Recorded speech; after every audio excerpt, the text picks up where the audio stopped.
Okay, I saw the comments loud and clear in the previous episode. However, it was pretty evident that you guys were big on a different player that the New Jersey Devils should have their eye on. So we're going to talk about that in today's episode. And also, I'm going to give you guys a brief preview before my big day of being a credentialed media member for tonight's game against the New York Islanders. We have a lot to talk about in today's episode of Locked On Devils.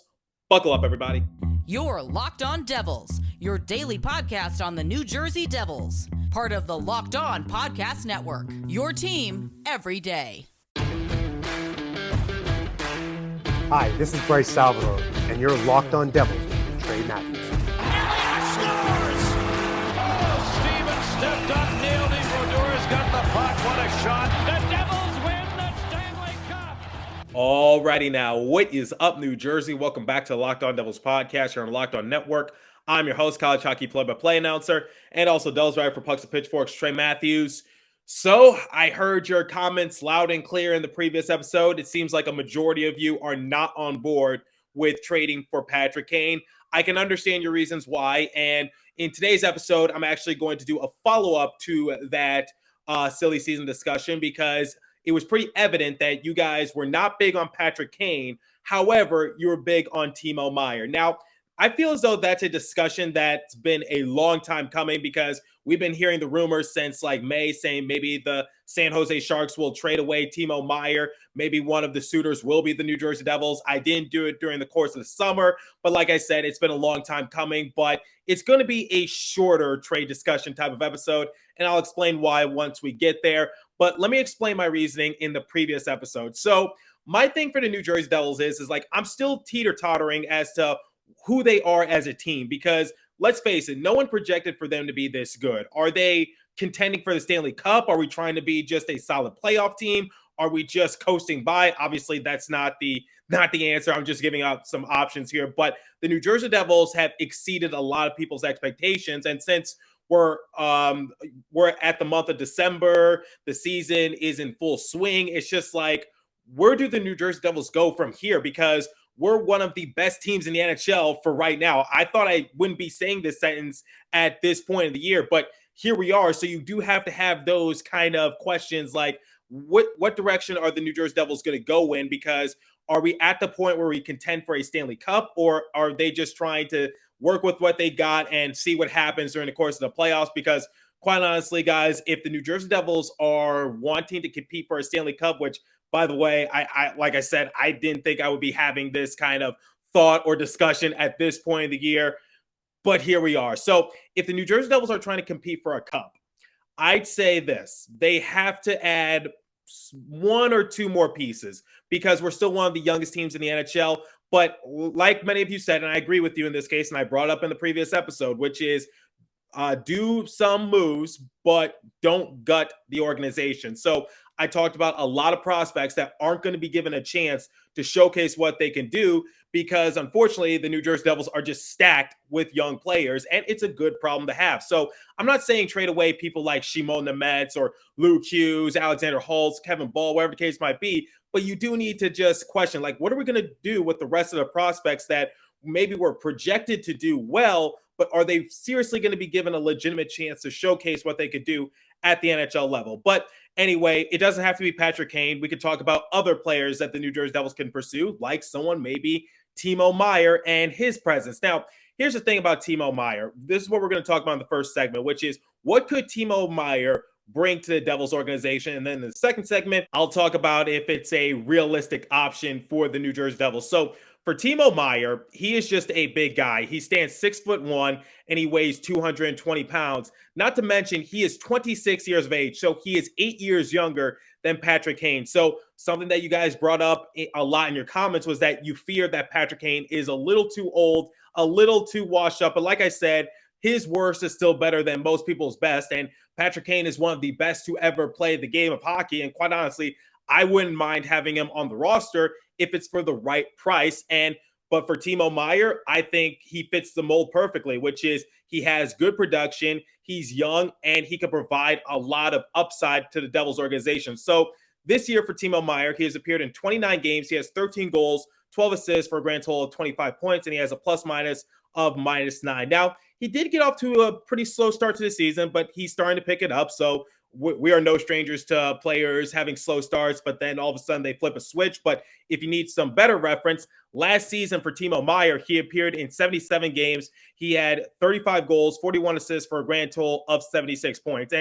And here's the thing about Meyer. He's played his entire career so far with the San Jose Sharks organization. He's still relatively young. He's sort of similar to like Nico Hischier, which, by the way, is another factor that we're going to talk about momentarily. But the example that I want to use between Timo Meier and Nico Hischier, aside from them being from the same country, they actually have similar, how would I say it, NHL journeys, as in like they're still relatively young. They still have a lot of room to blossom, but they've been in the league for quite a while. So one of the things I talked about for Nico Hischier is that he has appeared in over 300 NHL games already. And it's hard to believe because we still talk about Nico Hischier as a young gun on the Devils organization. And the same can be said for Timo Meier because he's been playing since the 2016 and 2017 season, and he has appeared in over 400 NHL games to this point. So Timo Meier, it's actually crazy to think this, and he's similar to a lot of other Devils players, which is he's still young, but he still has a lot of NHL experience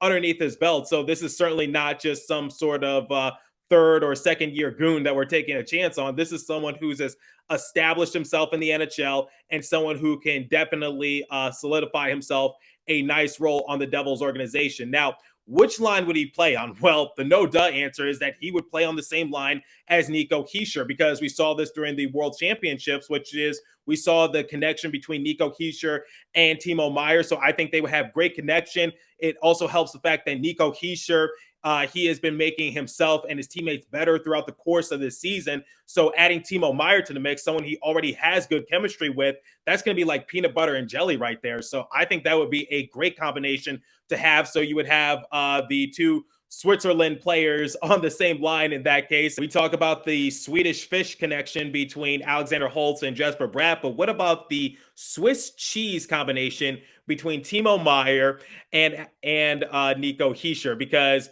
they would actually hypothetically play on the same line. So I did some research, and Ryan Novozinski actually touched on this a while ago, and he said the Swiss winger is exactly what Coach Lindy Ruff needs on offense, a finisher. Meier can snap a shot and push his way to the crease to create close chances. The Devils would need to work on a long-term deal, but at 26 years of age, he fits their timeline while also adding immediate help. So obviously Ryan Novozinski wrote this a good while ago. He wrote this back in late October. So this was when the Devils were in the midst of their win streak. This was around the time I believe they were playing the Columbus Blue Jackets, and this was before we put the hammer on Johnny Gaudreau and those boys. But the New Jersey Devils, they were actually performing really well. And now it's just a matter of like, hey, are the New Jersey Devils actually going to make some noise? And here we are in early December, and they're still that team making noise. So now could we add Timo Meier to the mix? Well, we'll talk about that momentarily, but first, I want to get you guys hip to SimpliSafe, because the stuff you see in Home Alone doesn't just happen in the movies, it happens in real life. So at Locked On Devils, we believe home should be where you and your family feel safest, especially during the holidays. This season, give yourself and your family the gift of peace and protection with the #1 rated home security system, SimpliSafe. And right now, SimpliSafe is offering Locked On Devils listeners 40% off a new security system. But don't put this off. Here's why I love it: because it keeps your protections and your belongings safe. So SimpliSafe was named the best home security system of 2022 by U.S. News and World Report, a third year in a row. In an emergency, 24/7 professional monitoring agents use Fast Protect technology exclusively from SimpliSafe to capture critical evidence and verify the threat is real, so you could get high priority police response. So don't miss your chance to save big on your favorite security system. Get 40% off any new system at simplisafe.com/lockedonnhl today. That's simplisafe.com/lockedonnhl. There's no safe like SimpliSafe. So here's the big question. Is it realistic that the New Jersey Devils could trade for Timo Meier? It's realistic that they can put out an offer, because they own their first round draft pick. They have a lot of great prospects. They have a lot of solid pieces that quite honestly aren't going to be long-term solutions. So we talked about Damon Severson. We talked about Mackenzie Blackwood, but they're set to become restricted free agents after this season. So it's just like, what are we going to do with those players?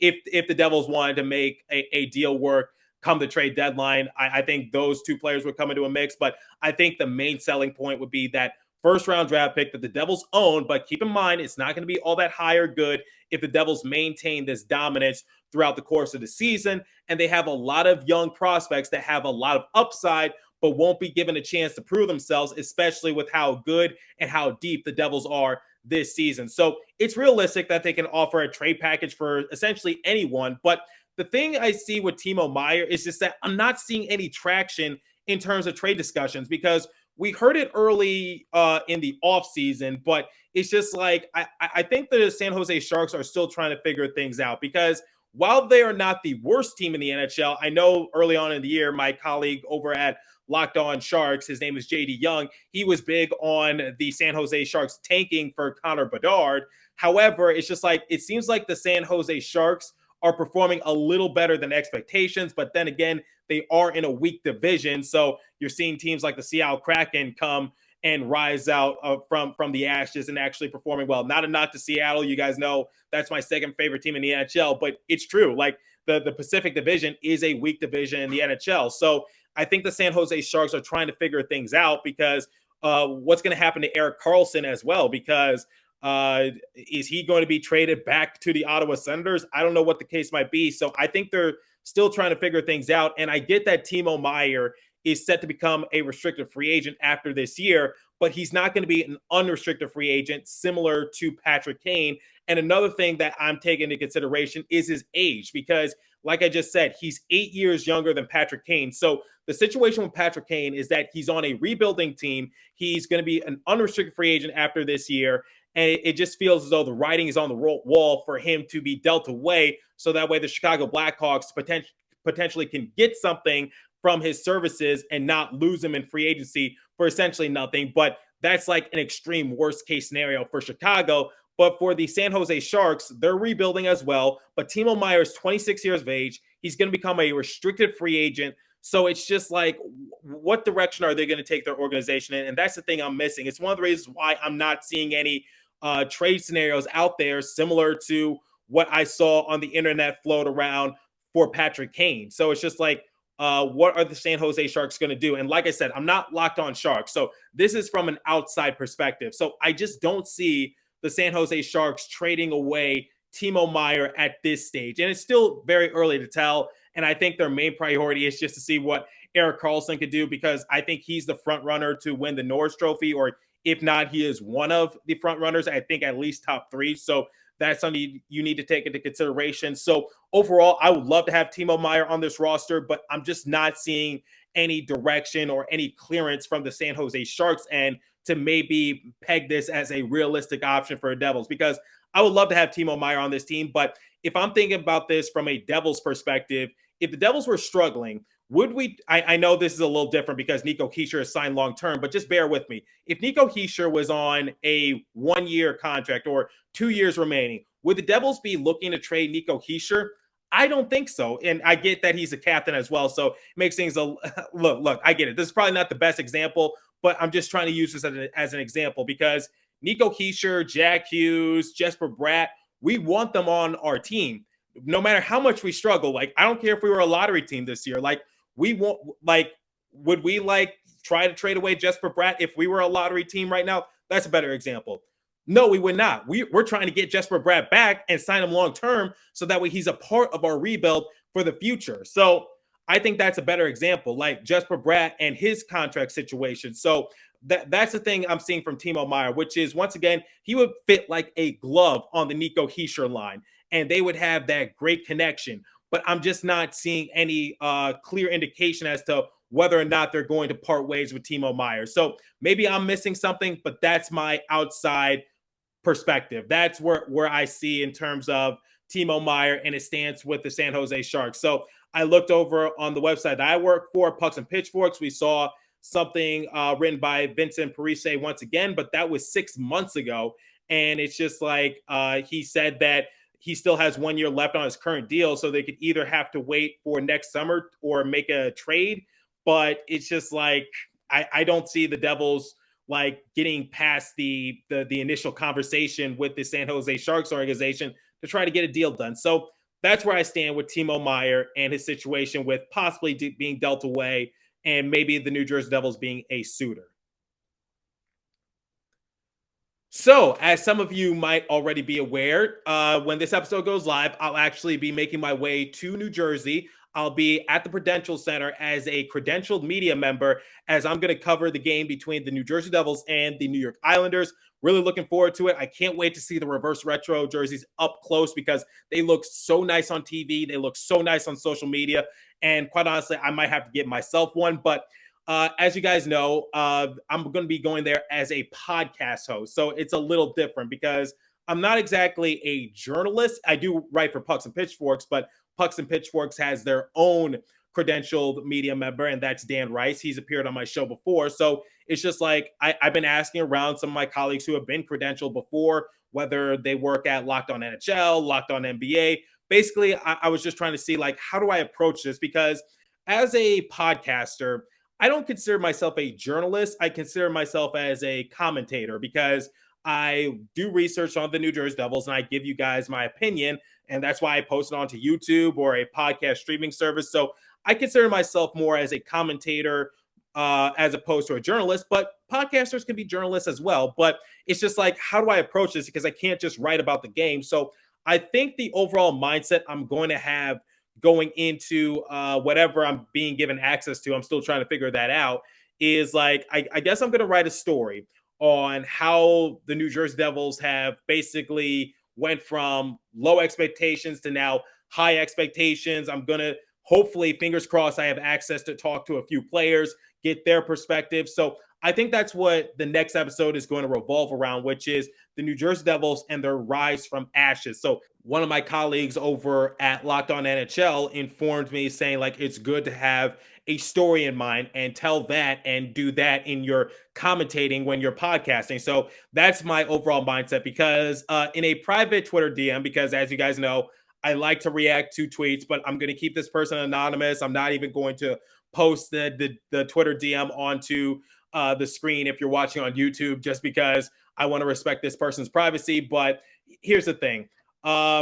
This person says, surely you could see how a team had accomplished nothing, hinging their hopes on a guy, Jack Hughes, that was often injured and hadn't turned into a star they wanted, with bad defense, even worse, and unproven goaltending, an off season that saw them whiff on impact guys and settle for Andre Palat, and Lindy Ruff as a coach was thought to be as a destined lottery team. No. So what led up to that, basically? So this was when the Devils were on a 12-game win streak. They beat the Ottawa Senators, and someone said in the group chat saying, hey, look, Trey, Devils are on a 12-game win streak. And I said, I did not see that coming. I'll admit that. And someone responded by saying, so the Devils? And I said, I was told they'd be heading straight back to the lottery when the season began. And that's when that person, who I've actually called out on this show before and also in real life Twitter, so I think you guys know who I'm getting at, basically just went on that little tangent and just said, like, here's why they were a lottery team. So saying that they accomplished nothing, well, last year